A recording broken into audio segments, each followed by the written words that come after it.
Untuk Alina tersayang, bersama surat ini kukirimkan padamu sepotong senja. Dengan angin, debur ombak, matahari terbenam, dan cahaya kemasan. Apakah kamu menerimanya dalam keadaan lengkap? Seperti senja di setiap pantai, tentu ada burung-burung, pasir yang basah, siluet batu karang, dan barangkali juga perahu lewat dari kejauhan. Maaf, aku tidak sempat menelitinya satu persatu. Mestinya ada juga lokan, batu yang berwarna-warni, dan bias cahaya cemerlang yang merangkap pada buih yang bagaikan impian. Selalu saja membuat aku mengingatkan segala hal yang paling penting mungkin kulakukan bersamamu. Meskinya aku tahu semua ini akan tetap tinggal sebagai kemungkinan yang entah kapan menjadi kenyataan. Kukirimkan sepotong senja ini untukmu, Alina, dalam amplop yang tertutup rapat dari jauh. Karena aku tidak memberikan sesuatu yang lebih dari sekedar kata-kata. Kata-kata, kata-kata ternyata tidak mengubah apa-apa. Aku tidak akan menambahkan kata-kata yang sudah tak terhitung jumlahnya dalam sejarah kebudayaan manusia, Alina. Untuk apa? Kata-kata tidak ada gunanya dan selalu sia-sia. Lagi pula siapakah yang masih sudi mendengarnya? Di dunia ini semua orang sibuk berkata-kata tanpa pernah mendengarkan kata-kata orang lain. Mereka berkata-kata tanpa peduli apakah ada orang lain yang mendengarnya. Bahkan mereka tidak peduli dengan kata-katanya sendiri. Sebuah dunia yang sudah kelebihan kata-kata tanpa makna. Kata-kata sudah luber dan tidak dibutuhkan lagi. Setiap kata-kata diganti artinya, setiap arti bisa diubah maknanya. Itulah dunia kita, Alina. Kukirimkan sepotong senja ini untukmu, Alina. Bukan kata-kata cinta. Kukirimkan padamu sepotong senja yang lembut dengan langit kemerah-merahan yang nyata. Dan betul-betul ada keadaan yang sama. Seperti ketika aku mengambilnya saat matahari hampir tenggelam ke balik cakrawala. Alina yang manis, Alina yang sendu. Akan kuceritakan padamu bagaimana aku mendapatkan senja ini untukmu. Sore itu, aku duduk seorang diri di tepi pantai, memandang dunia yang terdiri dari waktu, memandang bagaimana ruang dan waktu bersekutu. Menjelmakan alam itu untuk mataku di tepi pantai, di tepi bumi. Semesta adalah sapuan warna kemasan dan kelautan adalah cairan logam. Meski buih pada debur ombak yang hempas itu tetap saja putih seperti kapas. Dan langit tetap saja ungu. Dan angin tetap saja lembab dan basah. Dan pasir tetap saja hangat ketika kuusap kakiku ke dalamnya. Kemudian tiba-tiba senja dan cahaya gemetar. Keindahan berkutat melawan waktu dan aku tiba-tiba teringat padamu. Barangkali senja ini bagus untukmu, pikirku. Maka aku potong senja itu sebelum terlambat. Ku kerat pada 4 sisi lantas ku masukkan ke dalam saku. Dengan begitu keindahan itu bisa abadi dan aku bisa memberikannya padamu. Setelah itu aku berjalan pulang dengan perasaan senang. Aku tahu kamu akan menyukainya. Karena kamu tahu itulah senja yang selalu kamu bayangkan untuk kita. Aku tahu kamu selalu membayangkan hari libur yang panjang, perjalanan yang jauh, dan barangkali sepasang kunci malah sepotong senja di bawah pantai, di mana kita akan bercakap-cakap, sembari memandang langit sambil berangan-angan, sambil bertanya-tanya, apakah semua ini memang benar-benar terjadi? Kini senja itu membawa kamu kemana-mana. Ketika aku meninggalkan pantai itu, kulihat orang-orang datang berbondong-bondong. Ternyata mereka menjadi gempar karena senja telah hilang. Kulihat cakrawala itu berlubang sebesar kartu pos. Alina sayang, semua itu telah terjadi dan kejadian akan tetap seperti itu. Aku telah sampai ke mobil ketika di antara keramaian itu kulihat seseorang menunjuk ke arahku. Dia yang mengambil senja itu. Saya lihat dia yang mengambil senja itu. Kulihat orang itu melangkah ke arahku. Melihat gelagat itu, aku segera masuk ke mobil dan tancap gas. Catat nomornya, catat nomornya. Aku melejit ke jalan raya, aku kebut mobilku tanpa perasaan panik. Aku sudah berniat memberikan senja itu untukmu. Dan hanya untukmu saja, Lina. Tak seorang pun boleh mengambilnya dariku. Cahaya senja kemasan itu berbinar-binar di dalam saku. Aku merasa cemas karena meskipun kaca mobilku gelap, tetapi cahaya senja tentu cukup terang dilihat dari luar. Dan ternyata cahaya senja itu memang menembus segenap cahaya dalam mobilku, sehingga mobilku itu meluncurkan dan menyala cemerlang ke aspal maupun ke angkasa. Dari radio yang kusetel aku tahu, berita tentang hilangnya senja telah tersebar kemana-mana. Dari televisi dalam mobil, bahkan kulihat potretku sudah terpampang. Aduh, baru kehilangan satu senja saja sudah panik seperti itu. Apa tidak bisa menunggu sampai besok? Bagaimana kalau setiap orang mengambil semua senja untuk pacarnya masing-masing? Barangkali memang sudah waktunya dibuat senja tiruan yang bisa dijual di toko-toko, dikemas dalam kantong plastik dan dijual di kaki lima. Sudah waktunya senja diproduksi besar-besaran supaya bisa dijual anak-anak pedagang asongan di perempatan jalan. Senja, senja, cuma 1.003. Di jalan tol, mobilku melaju masuk kota.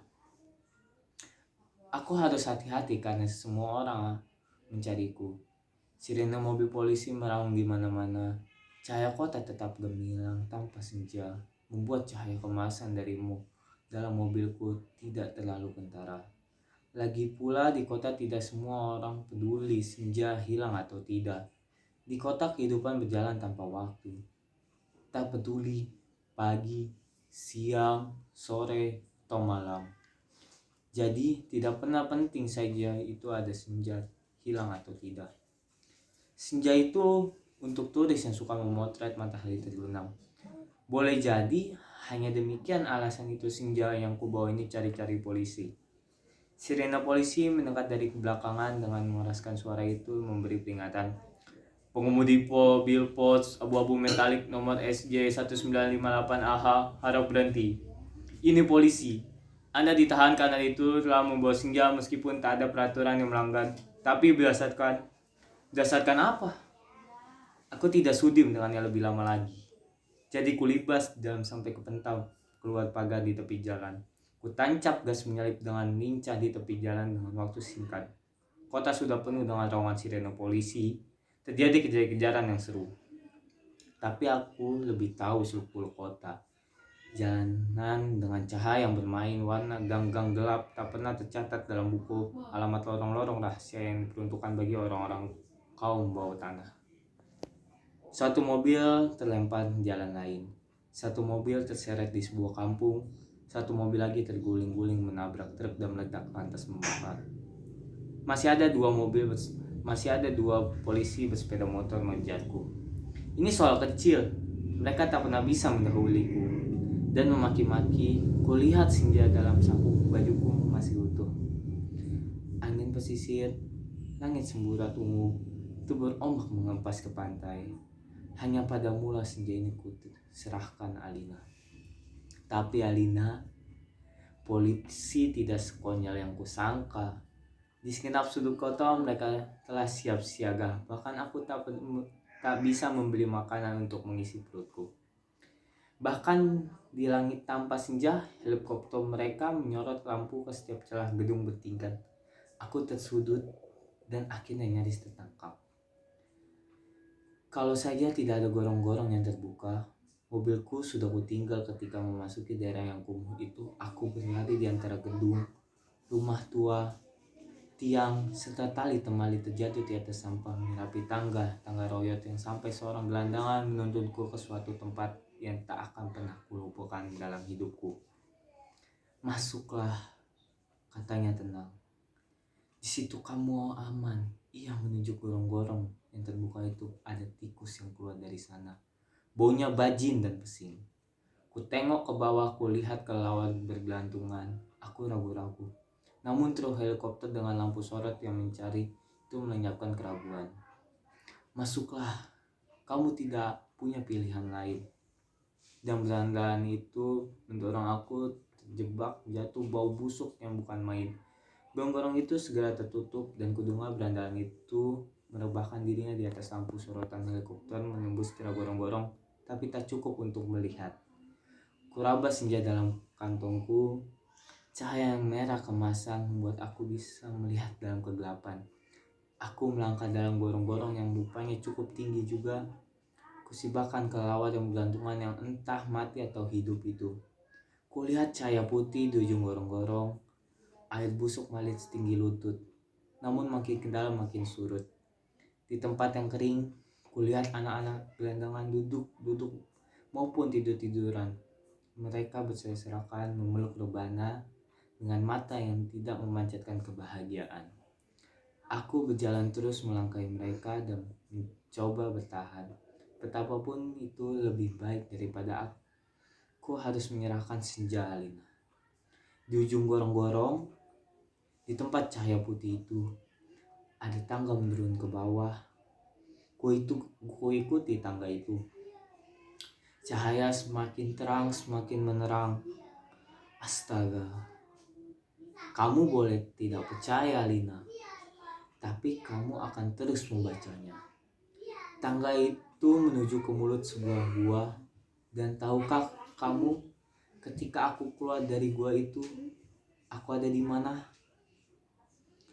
Di tempat yang persis sama dengan tempat di mana aku mengambil senja itu untukmu, Alina. Sebuah pantai dengan senja yang bagus, ombak, angin, dan kepak burung. Tak lupa cahaya kemasan dan bias ungu pada mega-mega yang berarah bagaikan aliran mimpi. Cuma tidak ada lubang sebesar kartu pos.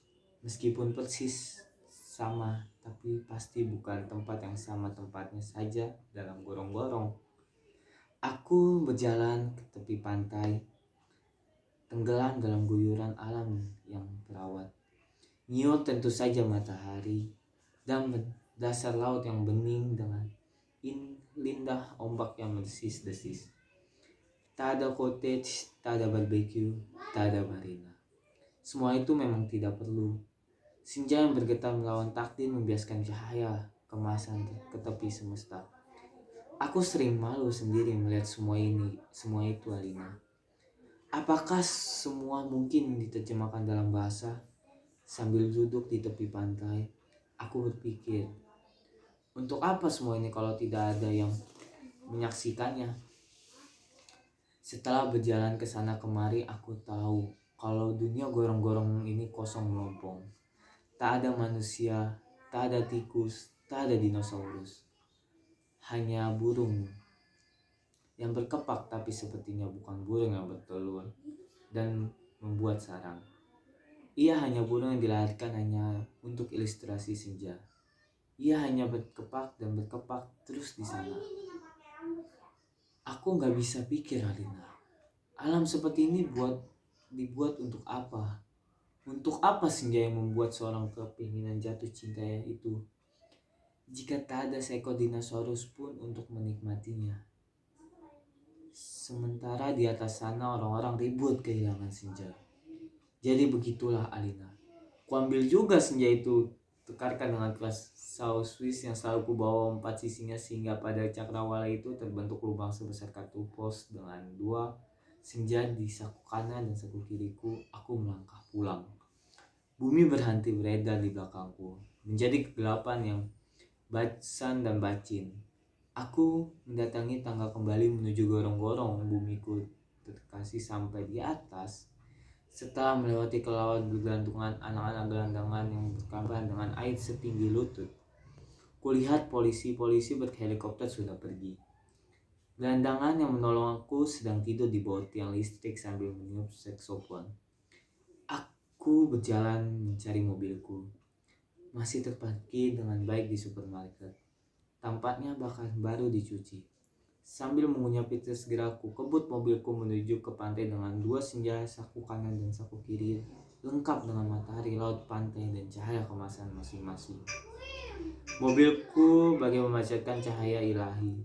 Sepanjang jalan layang, sepanjang jalan tol, ku tancap gas dengan kecepatan penuh. Alina, kekasihku, pacarku, wanitaku. Kamu sudah tahu apa yang terjadi kemudian. Kupasang senja dari gorong-gorong sebesar kartu pos itu dan ternyata pas. Lantas kukirimkan senja yang asli ini untukmu lewat pos.